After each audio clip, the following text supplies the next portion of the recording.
మహాలక్ష్మీ నమోస్తుతే లక్ష్మీం క్షీరసముద్రరాజ తనయాం శ్రీరంగధామేశ్వరీం దాసీభూత సమస్త దేవవనితాం లోకైక దీపాంకురాం శ్రీమన్మంద కటాక్ష లబ్ధ విభవ బ్రహ్మేంద్ర గంగాధరాం త్వాం త్రైలోక్య కుటుంబినీం సరసిజాం వందే ముకుంద ప్రియాం మాతర్నమామి కమలే కమలాయతాక్షి శ్రీ విష్ణుహృత్ కమల వాసిని విశ్వమాత క్షీరోదజే కమల కోమలగర్భ గౌరి లక్ష్మీ ప్రసీదమహ్యం సకల లోకాలకు వెలుగునిచ్చే చిన్ని దీపపు అంకురం శ్రీ మహాలక్ష్మి సృష్టిలో కనిపించే సర్వ వైభవాలు లక్ష్మీదేవి భిన్నమైన వ్యక్తరూపాలే. అవి అష్టలక్ష్ములుగా కీర్తిని అందుకుంటున్నాయి. అవి ప్రధానమైనవి.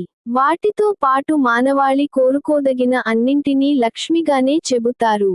భౌతిక సంపదలే కాదు, మోక్షం, స్వాతంత్ర్యం మొదలైనవి కూడా లక్ష్మీదేవి చిహ్నాలే. ఇన్ని రూపాల్లో మరి ముఖ్యమైందిగా ఎంపిక చేసుకున్నదే వరలక్ష్మీదేవి. నిర్వచన పరంగా చెప్పాలంటే వరలక్ష్మి అంటే వరుడితో కూడిన లక్ష్మి అనే అర్థం ఉంది. వరపదానికి ఎంచుకున్నది శ్రేష్టమైంది అనే అర్థాలు కూడా ఉన్నాయి.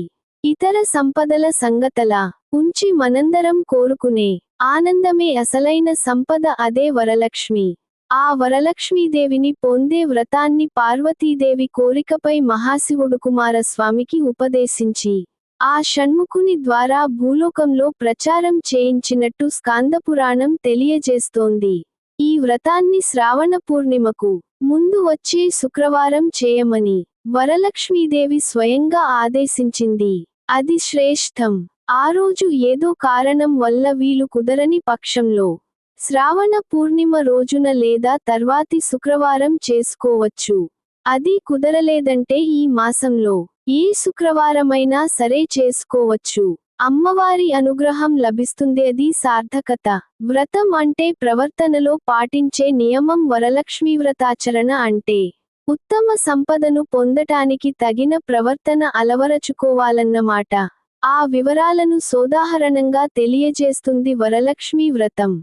వ్రత ఆవిర్భావం, వ్రతం ఎలా చేయాలి, ఎవరు చేశారు, ఫలితం ఏమిటి తదితర సంగతులన్నీ వ్రతకథలోనే ఉన్నాయి. చారుమతి అనే బ్రాహ్మణ ఇల్లాలిది మగధ దేశంలో కుండిన నగరం.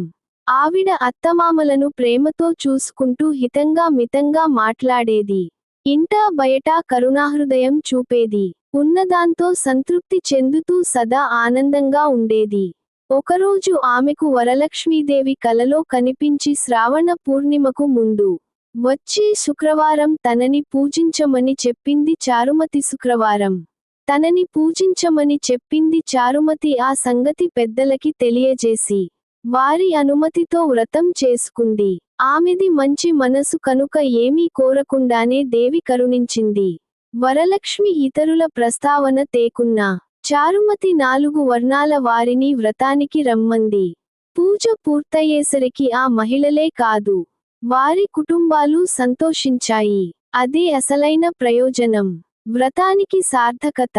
సాటివారిని దైవంగా శుద్ధలక్ష్మీర్మోక్షలక్ష్మీర్జయలక్ష్మీ సరస్వతి శ్రీలక్ష్మీర్వరలక్ష్మీశ్చ ప్రసన్నా మమ సర్వదావ్రతమనే నెపంతో ఎన్ని మహార్థాలు బోధిస్తుందో మన సంప్రదాయం చూడండి.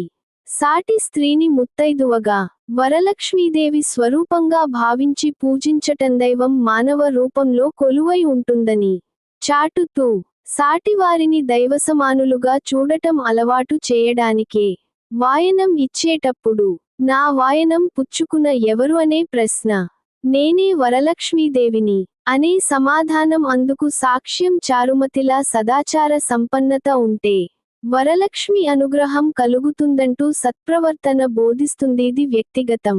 ఇక అత్తమామలు ఇతర పెద్దలను సేవించటం గౌరవించడం అన్నది కుటుంబ బాధ్యత. మానవతా ధోరణి అనిపించుకుంటాయి.